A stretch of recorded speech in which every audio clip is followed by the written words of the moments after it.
The whole world is a stage and all of us are mere players. എഴുതിയത് മഹാനായ Shakespeare. സത്യമാണ്, നാടകത്തിൻ്റെ കളിത്തട്ടാണ് ഈ ലോകം. നമ്മളൊക്കെ കളിയാട്ടം നടത്തുന്നവർ വെറും പ്ലേയേഴ്സ് മാത്രമാണ് എന്നൊരു ചിന്ത വന്നിരുന്നെങ്കിൽ ഇത്രക്കേറെ ഭാരമൊന്നും നമ്മൾ വെറുതെ ശിരസിനോട് ചേർക്കില്ലായിരുന്നു. ഒരുപാട് ബലം പിടിച്ച് ബലം പെരുപ്പിച്ച് പിന്നെ പിരിമുറുക്കം മാറ്റി പിരിയിളകി ജീവിക്കുന്നവരെ പോലെയാണ് ചില നേരങ്ങളിലെങ്കിലും നമ്മൾ. പക്ഷേ ജീവിതത്തെ മരണത്തെ ഒന്ന് തുറന്ന കണ്ണുകളോട് നോക്കിക്കാണുക, പിന്നെ കുറച്ചുകൂടി ഹ്യൂമർ സെൻസ് വരും, കുറച്ചുകൂടി സന്തോഷം വരും. മോളിയർ ദ മൈസർ പോലുള്ള സുന്ദരമായ നാടകങ്ങൾ എഴുതിയ ആളാണ്. അദ്ദേഹം ഒരു നാടകം രചിച്ച് അതിൽ അഭിനയിച്ചു കൊണ്ടിരിക്കെ മരണരംഗം വളരെ ഭംഗിയായിട്ട് അവതരിപ്പിച്ചു കൊണ്ടിരിക്കെ ഹാർട്ട് അറ്റാക്ക് വന്ന് മരിച്ചു വീഴുന്നു. ചിരിക്കണോ കരയണോ?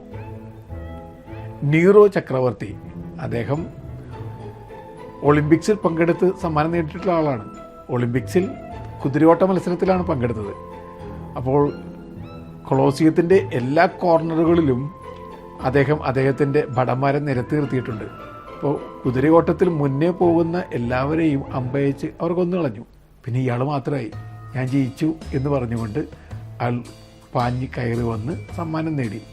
ഈ മനുഷ്യൻ അവസാനം ശത്രുക്കൾ കോട്ടയെ വളഞ്ഞു കഴിഞ്ഞപ്പോൾ എന്താ ചെയ്ത്? മരിക്കണം, ആത്മഹത്യ ചെയ്യുക എന്നുള്ളതാണല്ലോ ചക്രവർത്തിമാരുടെ ധീര വഴി. പക്ഷെ ധീരത തീരെയില്ല. അതുകൊണ്ട് തന്നെ ഇയാളൊരു വാള് കുത്തി നിർത്തി അതിലേക്കെടുത്ത് ചാടാൻ പലതവണ ശ്രമിച്ചു. പക്ഷേ ഭയം നിമിത്തം പറ്റുന്നില്ല. പിന്നെ അവസാനം സഹി കെട്ട സെക്രട്ടറി അയാളൊരു പൂച്ചക്കുട്ടിയെ എറിയുന്ന പോലെ ആ വാൾമുനയിലേക്ക് എടുത്തെറിഞ്ഞു. മരിക്കുന്നേരം നീറോ എന്താണ് പറഞ്ഞത്? റോമിനും ലോകത്തിനും മഹാനായ ഒരു കലാകാരനെയാണ് നഷ്ടപ്പെട്ടു പോവുക. ഗ്രീക്ക് ട്രാജഡിയുടെ പിതാവെന്ന് അറിയപ്പെടുന്ന എസ്കിനസ്, അദ്ദേഹം എങ്ങനെയാണ് മരിച്ചത്? വളരെ ട്രാജിക്കായിട്ട് തന്നെയാണ്. ഇദ്ദേഹം ഒരു സമ്മാനം സ്വീകരിക്കാൻ വേണ്ടി നടന്നു പോകുമ്പോൾ കഴുകൻ്റെ കയ്യിൽ നിന്നും ഒരു ആമ താഴെ കടർന്ന് വീണ് ഇദ്ദേഹത്തിൻ്റെ തലയിൽ വീണ് ഇദ്ദേഹം മരിച്ചു. ഇതൊക്കെ കേൾക്കുമ്പോൾ കാണുമ്പോൾ ചിരിക്കണോ കരയണോ ചിന്തിക്കണോ? നയാഗ്ര വെള്ളച്ചാട്ടത്തിൻ്റെ കുറുകെ വച്ച് കെട്ടിയിരിക്കുന്ന ചരടിലൂടെ നടന്ന് വിജയകരമായി ആ റോപ്പ് വാക്ക് പൂർത്തിയാക്കിയതിൽ രണ്ടാമത്തെ ആളാണ് ബോബി ലീച്ച് എന്ന ആൾ. ഇദ്ദേഹം ഇത്ര സുന്ദരമായിട്ട് റോപ്പ് വാക്കൊക്കെ നടത്തി വിജയിച്ച ആളാണ്. അദ്ദേഹം എങ്ങനെയാണ് മരിച്ചത്? വെറുതെ റോട്ടിലൂടെ നടന്നു പോകുമ്പോൾ ഓറഞ്ച് തൊലിയിൽ കാൽ തെന്നി തലയടിച്ച് വീണ് അദ്ദേഹം മരിച്ചു. വീണ്ടും ജീവിതം നമ്മളെ ചിരിപ്പിക്കുമോ ചിന്തിപ്പിക്കുമോ കരയിപ്പിക്കുമോ അറിഞ്ഞുകൂടാ. ലീ പോ എന്നൊരു ചൈനീസ് കവി, അദ്ദേഹം മദ്യപിച്ച് മതോന്മത്തനായി തോണിയിൽ സഞ്ചരിക്കുമ്പോൾ ചന്ദ്രബിംബം തോണിയിൽ കണ്ടു. കവിയല്ലേ, പെട്ടെന്ന് വികാരാർദ്രനായി ചന്ദ്രനെ പുണരണമെന്നുള്ള ആഗ്രഹത്തോടു കൂടി വെള്ളത്തിലേക്ക് എടുത്ത് ചാടി അദ്ദേഹം ചന്ദ്രനോടൊപ്പം ആഴത്തിലേക്ക് പോയി. എമ്മ ബ്ലാക്ക് എന്നൊരു സ്ത്രീ അകത്തും വെള്ളം പുറത്തും വെള്ളം എന്ന അവസ്ഥയിൽ കള്ളു കുടിച്ച് സ്വയം മറന്ന് ഒരു ഫെറിയിൽ സഞ്ചരിക്കുകയാണ്. പെട്ടെന്ന് ടൈറ്റാനിക് ചിന്തകൾ അവരിലേക്ക് കടന്നു വന്നിട്ടുണ്ടാകണം.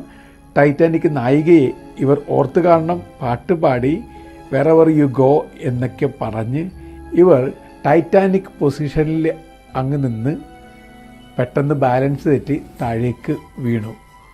കള്ള് കുടിച്ചാലും കള്ള് അകത്ത് കിടക്കണം, അല്ലെങ്കിൽ ജീവിതം തന്നെ വെള്ളത്തിലായി പോകാം. ജീവിതത്തിൽ ഇതുപോലെ വല്ലാത്ത വൈചിത്രങ്ങളിലൂടെ കടന്നു പോകുന്ന അനുഭവങ്ങൾ ധാരാളമുണ്ട്. ലൈറ്റ് ഹൗസ് ആദ്യമായി ഉണ്ടാക്കിയത് ഹെൻറി വിൻസ്റ്റാൻലി എന്നൊരാളാണ്. അദ്ദേഹം ആദ്യമായിട്ടുണ്ടാക്കിയ ലൈറ്റ് ഹൗസിൽ ഒരു കൊടുങ്കാറ്റ് നേരത്ത് അദ്ദേഹം ഇരിക്കുകയായിരുന്നു. ഏത് കൊടുങ്കാറ്റ് വന്നാലും എൻ്റെ ലൈറ്റ് ഹൗസ് വെട്ടം പരത്തിക്കൊണ്ടിരിക്കും എന്ന് അദ്ദേഹം പറഞ്ഞു. ആ കൊടുങ്കാറ്റിൽ അദ്ദേഹത്തിൻ്റെ ലൈറ്റ് ഹൗസ് അദ്ദേഹത്തോടൊപ്പം താഴേക്ക് വന്നു. അദ്ദേഹം മരിക്കുകയും ചെയ്തു. ഈ മമ്മി ഈജിപ്ഷ്യൻ മമ്മികളിൽ വലിയ ഗവേഷണങ്ങൾ നടത്തിയിട്ടുള്ള ജോർജ് ഹെർബർട്ട്, അദ്ദേഹം മരിച്ചത് എങ്ങനെയാണ്? ഒരു അജ്ഞാത വിചിത്ര കൊതുക് ഇദ്ദേഹത്തെ കടിച്ച് അദ്ദേഹം മരിച്ചു. അദ്ദേഹത്തിൻ്റെ മരണശേഷം പിന്നെ മമ്മി അടക്കം ചെയ്തിരുന്ന കോഫിൻ തുറക്കുന്നവർക്കൊക്കെ വലിയ വൈചിത്ര്യമാർന്ന മരണം വന്ന് ഭവിക്കുമെന്നൊരു ചിന്ത ആളുകൾക്കിടയിൽ പരക്കുകയുണ്ടായി. ക്ലിയോപാട്ര ആളുകളെ പരസ്പരം പോരടിപ്പിക്കുകയും ഭ്രമിപ്പിക്കുകയും ഒക്കെ ചെയ്തയാളാണ്. അഴകിൻ്റെ ആൾരൂപം എന്നൊക്കെയാണ് ചരിത്രകാരന്മാർ എഴുതുക. ഇവർ മരിക്കുന്നത് എങ്ങനെയാണ്?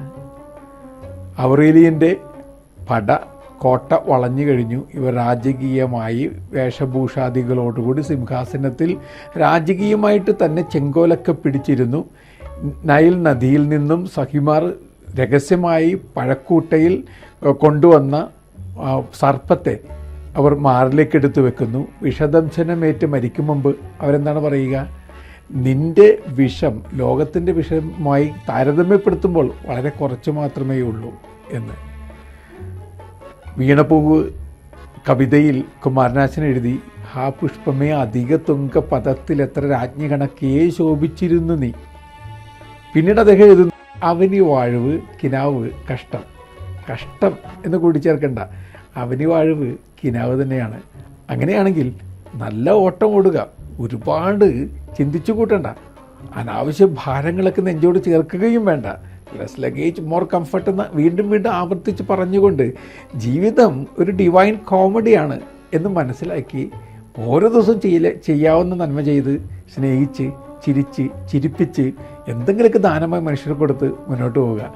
അങ്ങനെ ഒരു യാത്ര നടത്തി കഴിയുമ്പോൾ സെയിൻറ്റ് പോളിനെ പോലെ പറയാം, നല്ല ഓട്ടം ഞാൻ പൂർത്തിയാക്കി. അങ്ങനെ നല്ല ഓട്ടം പൂർത്തിയാക്കാൻ വേണ്ടി ചെറിയൊരു ഹ്യൂമർ സെൻസോടു കൂടി നല്ല യാത്ര തുടരുക. ദൈവം അനുഗ്രഹിക്കട്ടെ.